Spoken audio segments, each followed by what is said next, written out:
year hence.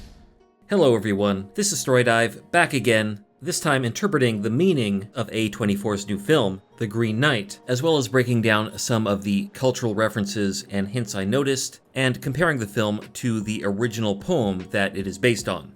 I have to say, this is my favorite film of 2021 so far. David Lowery is really proving himself to be a creative and exciting writer-director, and for me, this is his best work so far. That being said, this film isn't for everyone, in part because it is fairly ambiguous and difficult to decipher. It's a layered film that can potentially be interpreted in a number of different ways. In this video, I will give my interpretation, but I would love to hear your interpretation in the comments below.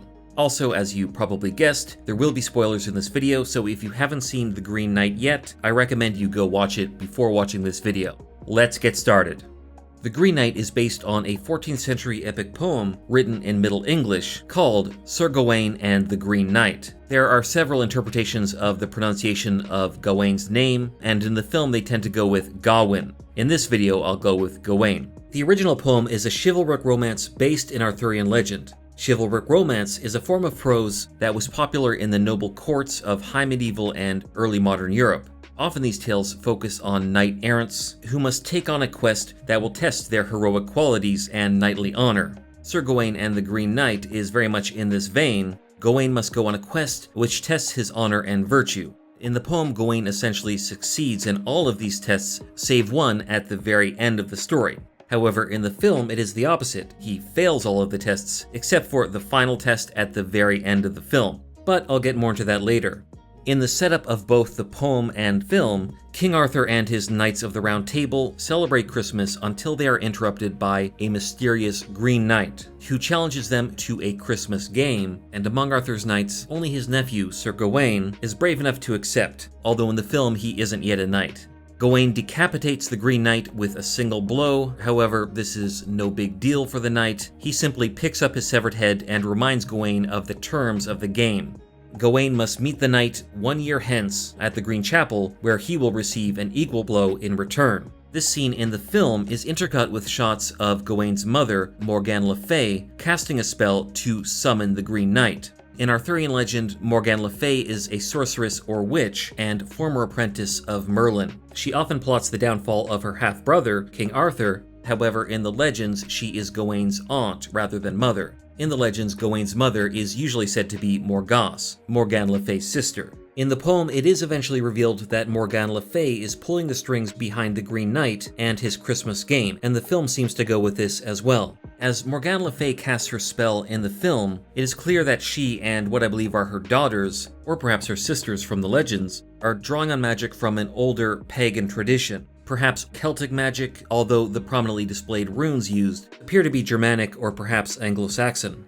I believe this introduction of an older pre-Christian order also plays into the Green Knight himself. A number of scholars have compared the Green Knight to the Green Man, a legendary being and symbolic figure found in a number of different cultures. The Green Man's appearance is very similar to the Green Knight in that he is often depicted with green skin and leaves, branches, or vegetation growing from his body and face. The Green Man is thought of as a vegetation deity, meaning a god that represents nature and its cycle of life, death, and rebirth. This figure is also one of the few relics of the pagan past that has found its way into European Christian churches, and likewise the Green Knight intrudes on King Arthur on Christmas Day, a relic of an older time and older value system, pagan values which emphasized the worship of nature and the cycle of the seasons. You could say the Christmas game itself is an allegory for nature. Man reaps nature and benefits from its wealth and bounty until ultimately nature reaps man, as the Green Knight intends to do to Gawain 1 year hence. Later in the film, the sentiment is echoed by the lady of the castle. I'm paraphrasing heavily, but in this great monologue, which I don't have a clip of, she essentially says that despite all the chivalry, honor, and power built by the knights, nature will in time overtake them. Green is the color of nature as well as rot. Moving on to Gawain's quest, most of the tests he faces are not actually in the poem. However, it does make a brief mention of him facing savages that dwell in the cliffs, which is a bit like the Scavengers, and the poem also mentions that giants assail Gawain from a high fell. Although it doesn't go into detail, the giants are mentioned in the poem. This journey section of the film seems to test Gawain in the 5 knightly virtues. In the poem, Gawain's coat of arms is the 5-pointed star called Pentangle, a symbol which is also prominently displayed on Arthur and his knights in the film. In the poem, the 5 points are said to represent the 5 wounds of Christ on the cross, the 5 joys of Mary, as well as the 5 knightly virtues: generosity, courtesy, chastity, fellowship, which is sometimes translated as friendship, and piety. Through the film, Gawain fails all of these. First, generosity with the Scavengers, then courtesy with Winifred, then chastity with the Lord's wife, then fellowship with the Lord himself, before he at first fails at, but ultimately succeeds in piety with the Green Knight. However, I don't think it's piety in the conventional knightly sense. First, Gawain fails to be generous to the Scavengers, and I believe the sequence also reveals the flaws in the romantic notion of chivalry, as the Scavengers are the result of the war and destruction reaped on the land by Arthur's knights. During his encounter with Winifred, Gawain fails to be courteous when he asks her what he will get in return for helping her. The character of Winifred is based on Saint Winifred, a 7th century Welsh martyr. According to legend, Winifred was decapitated by her suitor after she chose to become a nun. A well of healing sprang up where her head fell, much like the well that Gawain dives into, and in the legend her head is ultimately returned by Saint Bino. In Norse and Germanic mythology, giants often represent chaos and the forces of nature, and I believe in The Green Knight they do as well. When one of the giants attempts to touch Gawain and he flinches, as he does later with the Green Knight, it's a sign that he hasn't yet accepted nature. During this section of the film, Gawain also picks up a traveling companion, a fox, who we later find out can talk. Celtic folklore sometimes depicts the fox as a spirit guide. However, given that this is Arthurian legend, I believe the fox is also inspired by the Arthurian questing beast. The questing beast is usually depicted as an odd hybrid animal. However, its name in French is derived from a word that refers to a small dog or fox barking, and in some Arthurian tales, it is described as a small white fox-like creature. The fox later warns Gawain of his fate if he faces the Green Knight, which in the poem is done by a human guide who leads Gawain from the Lord's castle to the Green Chapel. But the Lord does hunt a fox in the poem. In the film, the fox can be seen as representing Gawain's inner doubt, or perhaps the agenda of his mother, Morgane Le Fay. Eventually, Gawain makes his way to the castle of the Lord and Lady. In the poem, the Lord is known as Lord Bertilac or Bernlac, and although the poem dedicates quite a bit of time to this section, the film version does differ quite a bit. In the poem, Gawain receives kisses from the lady, which he then must give to the Lord as part of their exchange of winnings. However, he ultimately maintains his chastity. Not so much in the film.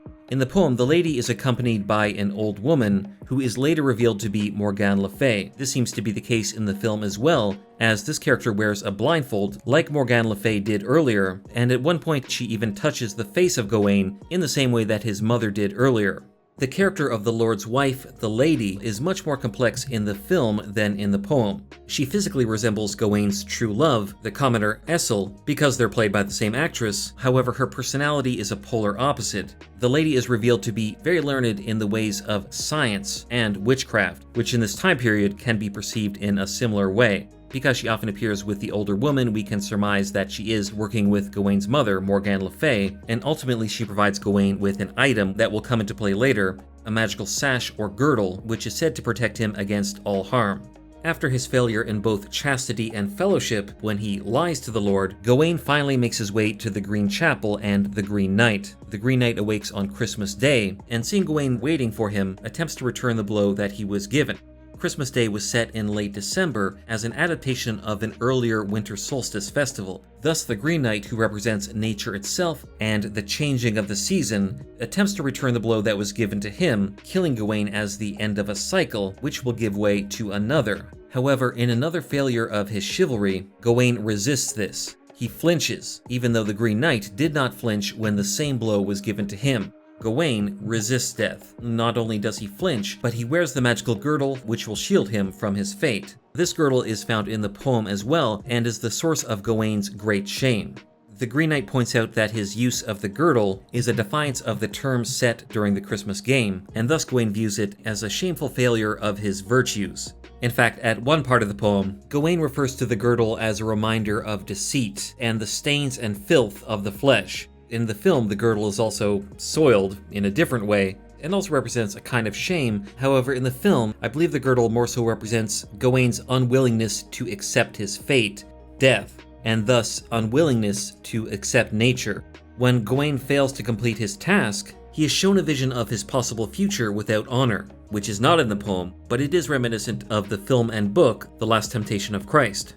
In The Last Temptation of Christ, Christ is tempted while on the cross and shown what would happen if he chose the life of a normal man. Likewise, Gawain is shown a vision. He returns to his love Essel and they conceive a child. However, he never takes off his girdle, meaning he never accepts nature and his fate. Then the vision shows Arthur's death and Gawain inherits his throne, likely for his heroic deeds against the Green Knight, in other words, lies. Gawain leaves Essel, but takes their son, treating her like a common prostitute, and marries a noble lady. The son he had with Essel is eventually killed in battle, and ultimately Gawain's empire falls to ruin. At the end of the vision, he removes his girdle and accepts his fate. And thus, as the vision ends, he is able to do so as well with the Green Knight. He has ultimately accepted death and nature, and in the sense, piety, the final virtue, as he accepts God, you could say the will of the Maker, and in doing so, he finally achieves his honor. In the final shot, the Green Knight states, "Now little knight, off with your head," and the film ends on an ambiguous note. Does he actually behead Gawain? In the film we don't know for sure, however in the poem, the Green Knight is revealed to be Lord Bertilac, and he does not decapitate Gawain. Because Gawain maintained his chastity, he is spared, however Bertilac does give him a little scratch, as a reminder of the girdle and his failure in virtue. In the final shot, the Green Knight seems to scratch Gawain's neck with his fingernail, which might be the scratch he receives from the poem. "'Tis but a scratch." Another ambiguous element of the film is Morgane Le Fay's true intention. Although we know she orchestrated the Green Knight, it's unclear what her true motive was. She may have orchestrated a heroic tale that would eventually lead her son to the throne, but ensured he would cheat this quest by using the girdle. If this is the case, Gawain defies his mother in the end. However, this ending may have also been by Morgane Le Fay's design. She may have created the Green Knight to ensure her son became a great and noble knight by ultimately abandoning the girdle. While I do like that latter interpretation, the first one is far truer to Morgane Le Fay from Arthurian legend.